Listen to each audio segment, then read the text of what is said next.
إلى الله جمعا تنادوا سراعا ورموا طموحا مراقي الصعود إخاء تراهم صافوا في وداد يروق القلوب بحب فريد مشاعل هدي تنير الدياجي تحث المسير لعيش إن الحمد لله والصلاة والسلام على رسول الله أما بعد। আপনাকে একটি সহজ প্রশ্ন করি, বলুন তো কি আপনার প্রকৃত সাথী, কে শেষ পর্যন্ত আপনার সঙ্গে থাকবে? আমি শেষ বলতে মৃত্যু বোঝাইনি। মৃত্যু তো শেষ নয়, বরং অশেষ এক জীবনের শুরু মাত্র। অশেষ এই জীবনের নাম আখিরাত। এই জীবনই আসল জীবন। এই জীবনের সাফল্যই প্রকৃত সাফল্য। এই জীবনের ব্যর্থতাই প্রকৃত ব্যর্থতা। প্রিয় ভাই ও বোন, আমরা প্রকৃত সাথী চিনতে বরাবরই ভুল করি। কখনো আমরা সম্পদকেই প্রকৃত সাথী মনে করি, কারণ আমরা দেখি বিপদে দুর্যোগে সম্পদই আমাদের কাজে আসে। সম্পদ আমাদেরকে সমাজে মর্যাদার আসনে বসায়। সম্পদ আমাদের প্রভাবশালী করে তোলে। তাই আমরা সম্পদ অর্জনের যুদ্ধে ঝাঁপিয়ে পড়ি। যত বেশি পারি সম্পদ জমা করার চেষ্টা করি। অবচেতন মনে আমরা ভাবি সম্পদ আমাদের রক্ষা করবে, আমাদের সুখ শান্তি ও নিরাপত্তা দেবে। তাই সম্পদের ভালোবাসায় আমরা আল্লাহর নাফরমানি করতেও পিছপা হই না। সম্পদ উপার্জনের জন্য মিথ্যা, চুরি, জুলুম, দুর্নীতি এমন কোনো অপকর্ম নেই যা মানুষ করে না। নাউযুবিল্লাহি মিন যালিক। আবার আমরা কখনো পরিবার পরিজন, আত্মীয় স্বজন, বন্ধু বান্ধব কিংবা প্রিয়জনদেরকে নিজেদের প্রকৃত সাথী ভেবে বসি। আমরা ভাবতে পছন্দ করি তারা আমাদের সঙ্গে শেষ পর্যন্ত থাকবে।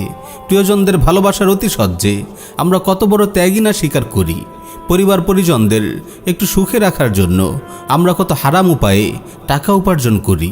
প্রিয় ভাই ও বোন, ধন সম্পদ বলুন কিংবা প্রিয়জন, তাদের কেউই আমাদের প্রকৃত বন্ধু নয়। তারা শেষ পর্যন্ত আমাদের সঙ্গে থাকবে না। তাহলে আমাদের প্রকৃত বন্ধু কে? কে সেই অফাদার বিশ্বস্ত সাথী? কোন সেই চিরবন্ধু যে আমাদের সঙ্গে শেষ পর্যন্ত থাকবে? জীবনের সবচেয়ে কঠিন দিনগুলোতে কে আমাদের সঙ্গ দেবে? এই প্রশ্নের উত্তর জানতে চলুন প্রিয় নবী সাল্লাল্লাহু আলাইহি ওয়াসাল্লামের দরবারে। সাহিহুল বুখারীতে এসেছে, রাসূল সাল্লাল্লাহু আলাইহি ওয়াসাল্লাম ইরশাদ করেন, ইয়াতবাউল মাইয়িতা সালাসা ফায়ারজিউ ইসনান ওয়া ইয়াবকা মাআহু ওয়াহিদ ইয়াতবাউহু আহলুহু ওয়া মালুহু ওয়া আমালুহু ফায়ারজিউ আহলুহু ওয়া মালুহু ওয়া ইয়াবকা আমালুহু। মৃত ব্যক্তির পিছু পিছু তিনটি বস্তু যায়, সেখান থেকে দুটি ফিরে আসে, কেবল একটি তার সঙ্গে থেকে যায়। মৃত ব্যক্তির পিছু পিছু যায় তার পরিবার, তার সম্পদ ও তার আমল। পরিবার ও সম্পদ তাকে ফেলে ফিরে আসে, কেবল আমলই তার সঙ্গে থেকে যায়। সুবহানাল্লাহ!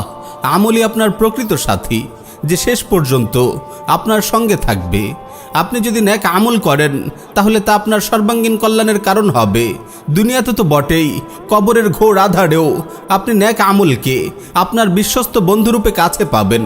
হাসরের কঠিন ময়দানেও নেক আমল আপনাকে সঙ্গ দেবে, আপনার পক্ষ হয়ে আল্লাহর দরবারে ফরিয়াদ করবে, সুপারিশ করবে, আপনার মুক্তির জন্য আল্লাহর সঙ্গে দেন দরবার করবে।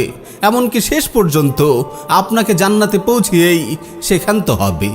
মুসনাদ আহমদে বর্ণিত একটি সহিহ হাদিস এসেছে, রাসূল সাল্লাল্লাহু আলাইহি ওয়াসাল্লাম ইরশাদ করেন, আপনি যদি নেককার মুমিন হন তাহলে মুনকার নাকিরের প্রশ্নোত্তর পর্ব শেষ হওয়ার পর আপনার কাছে সুন্দর পোশাক পরা চমৎকার সুদর্শন এক ব্যক্তি আসবে। তার শরীর থেকে সুগন্ধ বের হতে থাকবে।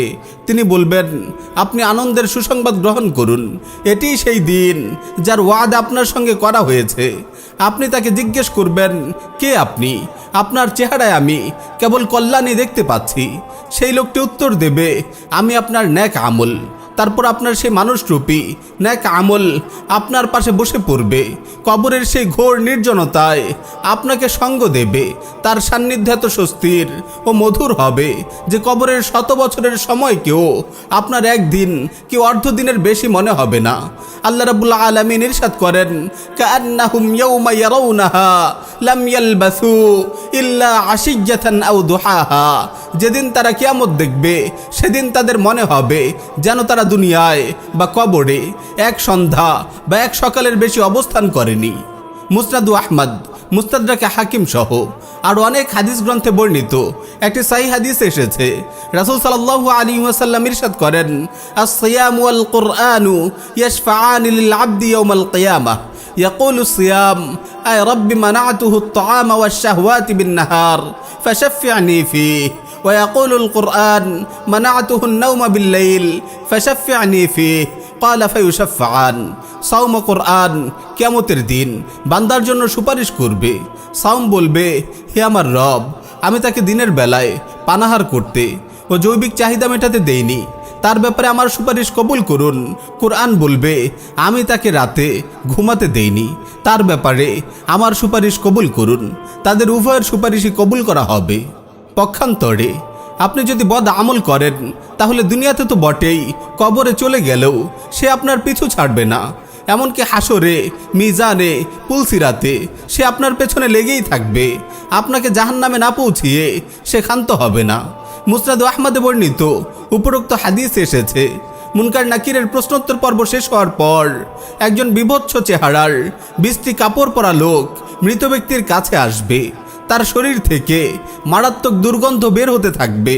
সে বলবে, তোমার দুঃখের সুসংবাদ গ্রহণ করো, এটি সেই দিন যার ওয়াদা তোমার সঙ্গে করা হয়েছিল। তখন মৃত ব্যক্তিটি বলবে, তুমি কে? তোমার চেহারায় আমি কেবল অকল্যাণী দেখতে পাচ্ছি। সে বলবে, আমি তোমার বদ আমল। নাউজুবিল্লাহি মিন যালিক। প্রিয় ভাই ও বোন, আশা করি আলোচনার শুরুতে আপনাকে যে প্রশ্নটি করেছিলাম তার উত্তর আপনি ইতিমধ্যেই পেয়ে গেছেন। আমাদের সঙ্গে শেষ পর্যন্ত থাকবে আমাদের নেক আমল। সম্পদ তো কবরের পাড়েও যাবে না, পরিবার ও প্রিয়জনরা কবরের পাড় থেকে ফিরে আসবে। এমনকি হাসরের কঠিন ময়দানেও তারা কেউ আপনার কোনো কাজে আসবে না। কোরআন কত সুন্দরভাবেই না বিষয়টি ফুটিয়ে তুলেছে। ইয়াউমা ইয়াফিরুল মারউ মিন আখিহি ওয়া উম্মিহি ওয়া আবিহি ওয়া সাহিবাতিহি ওয়া বানিহি। সেদিন মানুষ পালাবে তার ভাই থেকে, তার মা ও বাবা থেকে এবং তার স্ত্রী ও ছেলে মেয়ে থেকে। বন্ধু বান্ধবদের ব্যাপারে কোরআন জানাচ্ছে, আল আখিল্লাউ ইয়াউমা ইযিম বা'দুহুম লিবা'দিন আদু ইল্লাল মুত্তাকিন। বন্ধুরা সেদিন একে অপরের শত্রু হবে, তবে মুত্তাকিরা নয়। প্রিয় ভাই ও বোন, এখনও কি সময় হয়নি আপনার প্রকৃত বন্ধু চেনার? এখনও কি সময় হয়নি ঘুরে দাঁড়াবার? এখনও কি সময় হয়নি কবরের পাথেও জোগাড় করার? এখনও কি সময় হয়নি কবরের পাথেও জোগাড় করার?